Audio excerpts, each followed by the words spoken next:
Hey, welcome.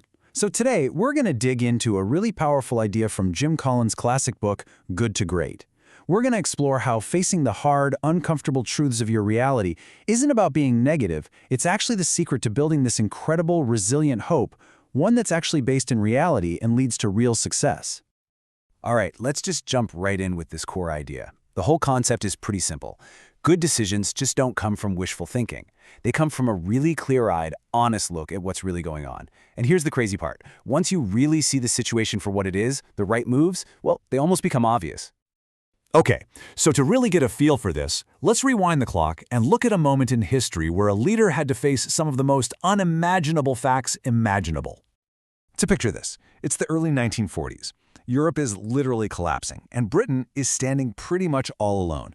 I mean, the pressure is just unbelievable, the outlook is totally grim, and pretty much everyone expects them to surrender. This was the brutal reality Winston Churchill was waking up to every single day. And you got to understand, the stakes here were just astronomical. Over the course of the war, around 70 million people would lose their lives. This wasn't some business problem with a quarterly target. This was a global catastrophe, and every single decision he made carried this almost unimaginable weight. But here's what Churchill got, something that's so fundamental about leadership. He knew that people are naturally scared to give bad news to the boss. I mean, they're scared of how you'll react, right? They want to be loyal. They don't want to be the bearer of bad news. And he knew he couldn't afford to be bubble-wrapped from the truth.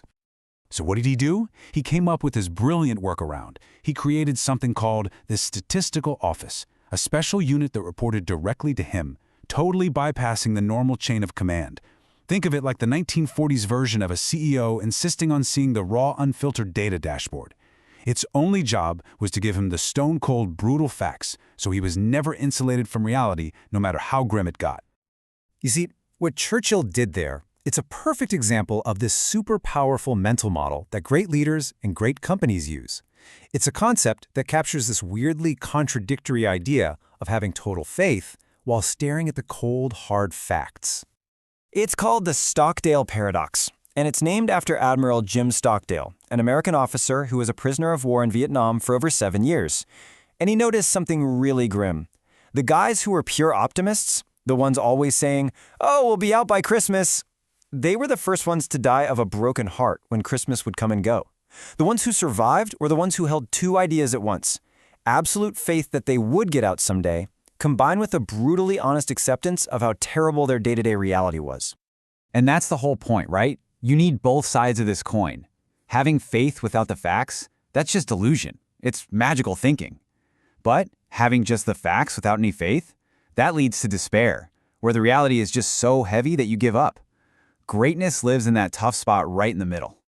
Okay, so this all leads to a really key insight. The road to doing something great isn't paved with just, blind positivity. It's paved with relentless honesty. It's about deliberately building a culture where the truth isn't just welcome, it's demanded. And this totally flips the script on what a leader's job is. It's not about being some charismatic genius who has all the answers. Nope, it's about being the architect of an environment where people feel safe enough to bring the ugly, unvarnished truth to the table so it can be dealt with. So the big question is, how do you actually do that? Let's break down 4 specific, actionable things any leader can do to start building this kind of truth-telling culture. Well, the research from Good to Great actually points to these 4 specific behaviors that kept showing up in the companies that made that leap to greatness. They sound simple, but let me tell you, doing them consistently takes real discipline. All right, first up, instead of walking into a room and just laying down the law or giving all the answers, great leaders start by asking questions. And not like gotcha questions, but real, genuine questions that are designed to poke at the truth. Questions just like these force everyone to stop, think, and face what's really going on. Okay, number 2 is all about creating healthy debate. And this quote, man, it just nails the mindset you need. If your whole ego is tied up in being right, you're going to shut down anyone who disagrees with you. But if your goal is to get it right, you'll actually go looking for a good debate. Think about it. A good, healthy debate. It's like a missile programmed to find the truth. It pokes holes in weak arguments, it finds your blind spots, and it stress tests ideas so you can land on the best possible answer for the whole team. Forcing people to agree with you, on the other hand, just gets you silence. And silence is where bad ideas love to hide. Look, things are going to go wrong. It's inevitable. Mistakes will happen. The normal reaction is to find out who screwed up. But a culture of blame, that is the fastest way to make sure nobody ever tells you the truth again.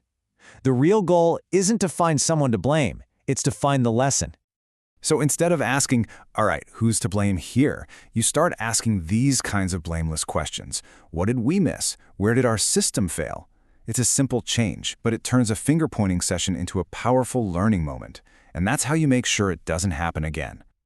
And last but not least, practice number 4. Just like Churchill did with his statistical office, you have to build systems, mechanisms that make it literally impossible to ignore the important stuff. You can't just count on people being brave. You have to build truth into the system. These are your early warning systems, right? Things like dashboards with your key performance indicators where, the numbers don't lie.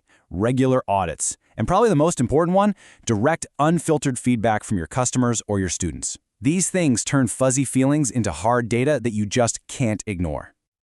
Okay, so if this whole approach is so powerful, why don't more people do it? Why do so many smart organizations, and people for that matter, just live in denial? Well, the answer, not surprisingly, comes down to just being human. The truth gets buried under a lot of stuff.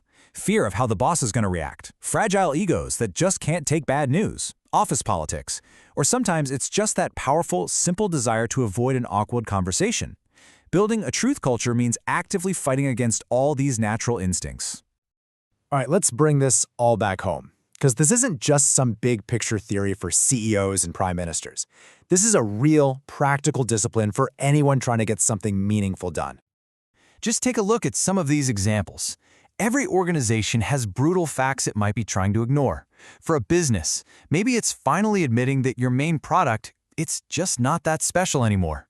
For a school, maybe it's that your student experience is actually pretty terrible. Do any of these ring a bell? Even a little bit? Because just naming that reality, that's always the first step. At the end of the day, every single breakthrough, whether it's in a company, on a team, or just in your own life, it all starts with that one moment of guts. The courage to face reality without losing faith that you can actually make things better. The real work begins after you face the facts. So I'll leave you with this question. What's the one brutal fact that you've been avoiding right now?